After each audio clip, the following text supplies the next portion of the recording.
match number 48. It all comes down to this one day. It is one day that matters. It is this one day that matters the most. And who will be on top? Time will tell. Will it be India or will it be Australia? We don't know, but we all know where everyone's hearts are beating, who everyone's hearts are beating for, and the 1.4 billion people, that cricket mad fanatic crowd will erupt all in unison when Rohit Sharma and his men lift the World Cup trophy. But before that, there's a match to be played, and there's 11 strong Australian contenders. So this is not going to be easy. It will be the toughest of all. Welcome to this final World Cup edition of Uncommentary with me, Dev from Melbourne, and Narayan joining me from Mumbai. It's going to be a fanfare. There's a cricket match to be played, and there's events and um, so many things happening around this match. Prime Minister Narendra Modi is going to be will be attending the cricket. There'll be Bollywood. There'll be air shows. There's a whole itinerary shared by the BCCI ICC for the grand final day.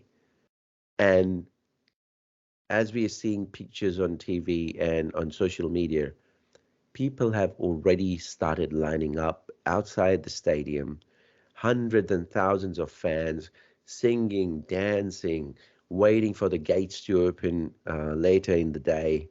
Um, it is a massive event, and you know why cricket is so important and um, why everybody loves this beautiful game. And you can see there, they say one day as a dying. You go to Narendra Modi Stadium, you tell anyone there, and they'll tell you, nope, it will not die until and unless India stays on the top. And cricket in India is a mad religion. Narayanan. Um, Rightly put, Dave. Good morning, good evening, gents and ladies. It has been a fantastic tournament to cover and discuss about, and we are at the pinnacle. Uh, the World Cup final is going to be starting in a few hours from now, and we do hope everyone, is as excited as us. And yes, that's rightly put.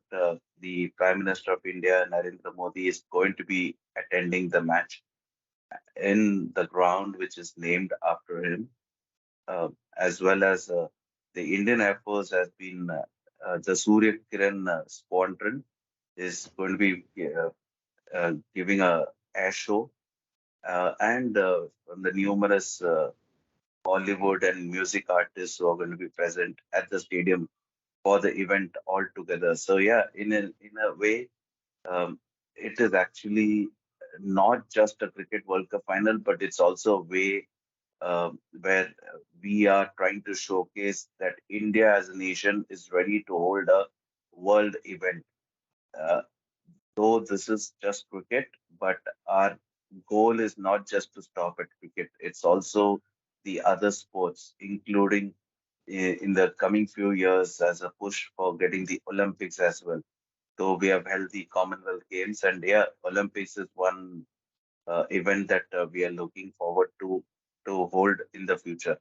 And also the FIFA World Cup that may come a bit later on. But yeah, those are two big events which India is really trying to promote itself as one nation that can hold a global event that has multiple venues, multiple cities, multiple stadiums, and the infrastructure is there.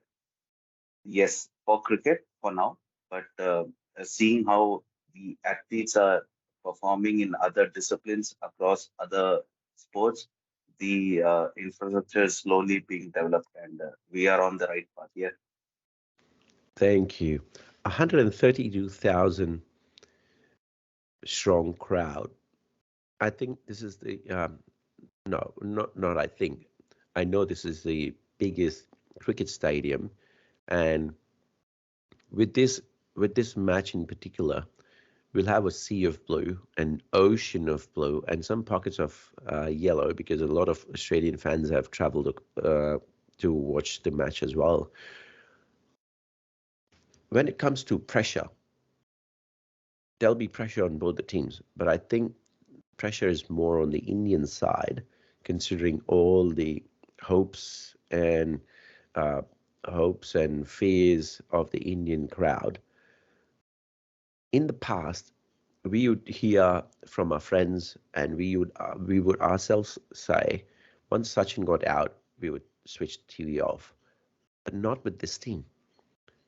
There's a whole lot of people who can perform on a given day if Virat Kohli or Rohit Sharma fail to score runs. So we know the side is capable of. We have a strong bowling unit. Shami, Bumrah, and Siraj, they are in the pick of the wickets. And in terms of spin, we have Kuldeep and Jadeja, who are still doing the job. So it isn't a one-man show, a one-player show. It is a whole unit. And same with the Australian side. We have the likes of Pat Cummins and Hazelwood and Mitch Stark, who are in sublime form. They are in the pick of wickets. Um, we also have in the batting side Steve Smith, who can change the match on his day. Same with Glenn Maxwell. We saw what destruction he can do when he is in anger mode. Um, and the openers, Travis Head and David Warner, that is one lethal combination you would want in your side. So both the teams, and in terms of spin, we have Adam Zampa for the Australian team, and Labuschagne can spin a two, and Maxwell himself can be amongst the wickets if he bowls in the right areas and if the pitch supports. So we have a contest between these two strongest teams that have come out of all the round robins. And these two have had that rivalry in the past. 2015 World Cup, where India won all the games, Australia won all the games, and it came down to the semis, and Australia beat India comfortably by about 40, 50 runs. Um, and 2003 World Cup, who can forget that day? Um, so this is kind of a repeat, but India would hope the results are not a repeat. The results are the other way around. absolutely. 130,000 is the actual estimated number for the finals for the World Cup. It is the biggest ground in the world. It is the biggest ground for any discipline or sport, not just cricket. So you can anticipate a sea of blue as well as a microscopic dots of yellow across the ground for the Aussies. And yeah, India are coming back on a trot of 10 consecutive victories, including the semi-finals. Aussies are coming back on a trot of 8 consecutive victories after the initial blip at the start of the tournament. And as you rightly put as well, Dave, yes, the spinners are there. They have Zampa, they have Maxwell, and now even Head has started to get a couple of wickets in the semis against the South Africans. On the other hand, Kuldeep and Jadeja are going well for India, picking up crucial wickets, as well as Bumrah, Shami, and Siraj at the top. These are the five standout bowlers for India. Five bowlers 10 overs each, 50 overs. There's no option.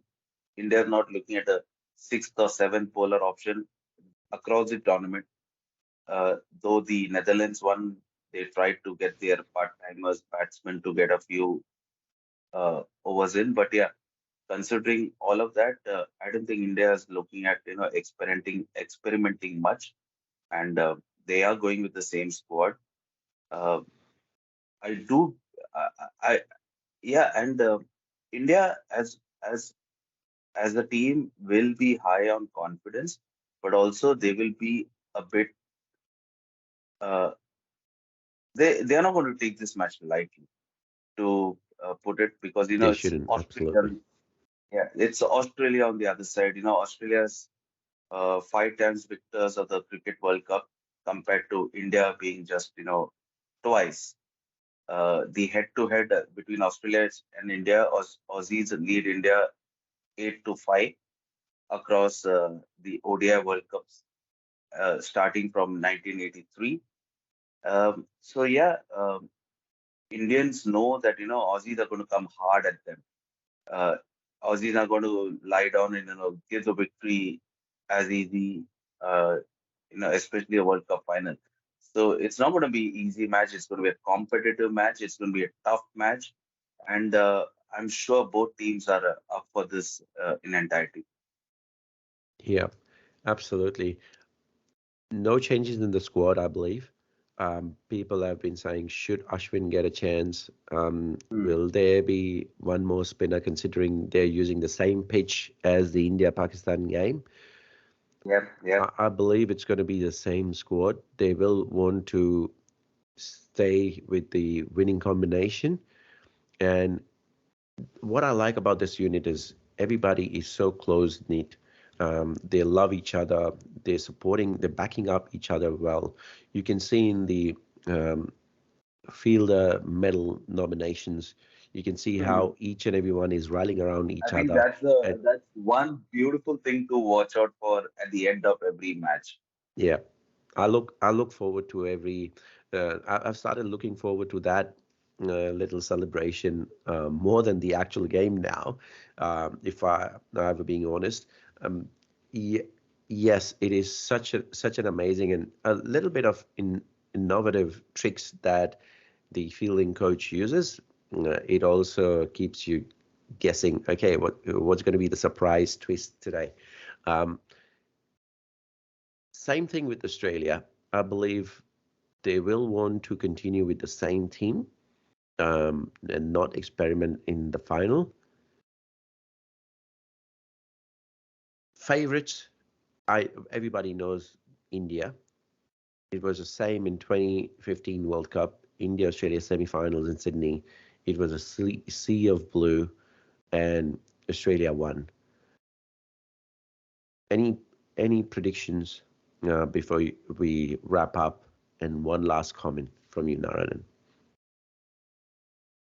Uh, yeah, it it is easy to say that India are the favorites for this World Cup, considering how they have performed this entire World Cup.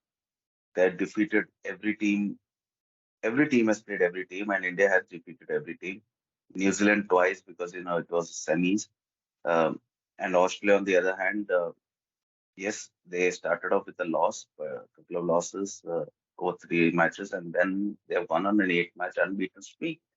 So there's nothing to be granted. Nothing is going to be easy. It's going to be a tough match. Both teams are vying, one for the sixth trophy, one for the third trophy. Um, at home, India would love to win it amongst the home crowd, as well as um, the last time we won was in 2011 when Mahendra Singh Dhoni and his team won it for India. And I do believe that 12 years down the line, India right now has got a full-fledged team, wherein each role for every player is defined in such a way that we are going to. It's actually caught a lot of people off guard. People on the one hand are talking about the end of the 50 overs World Cup. This may be the last time we may see 50 overs World Cup. But on the contrary, I am of the opinion that 50 overs World Cup should continue. if one considers test match to be the ultimate test, which is obviously across 5 days, uh, ODI in a way gives you a bit of sanity that you have the middle overs to uh, build on an innings, or if you have lost early wickets or if you've got a great start, middle overs can change or break an ODI match. And that's where teams are not understanding that. They are approaching a 50 overs like a T20. After the first 20, 22 overs, they are clueless as to what needs to be done for the remainder 30 overs. 30 overs, that's 180 balls, is quite a lot. And they understand what needs to be done in the final 10 overs, but the middle 15, 20, 25 overs is they are actually clueless as to what needs to be done. And that's why I a lot of wouldn't use matches the are word being won a lot. clueless. I would say rather stabilizing the innings, because you can't be going all guns Yeah, blazing yeah, all throughout the yeah, 50 overs. But I get the message what you're trying to say. Sorry, I yeah. interrupted. Please. No, no, not at all, not at all. And that's the beauty of ODI cricket. On the one hand, you have a test match which is lasting 5 days. On the other hand, you have T20s which are lasting a few hours. So ODI gives you the perfect mediating ground where you can you can work both sides. You can play a T20 way, you can also play a test match way, but it also gets you a result. So that's the beauty of ODI cricket, and I do believe that this format should not be scrapped just because uh, teams are not playing up to the format, or there are not that many close matches.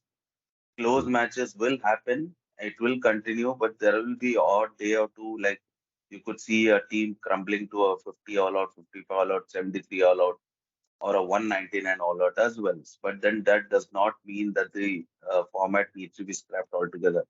And yeah, considering that both India and Australia are playing this, and a lot of media attention is on this match, I do believe that the Indians know how to keep the white noise blocked out, uh, not to affect their performance, because they know that people are trying to, put stats into the picture, past performances into the picture, and all the jazz. So I do believe that Indians are aware of it, and I don't think it should matter much for them.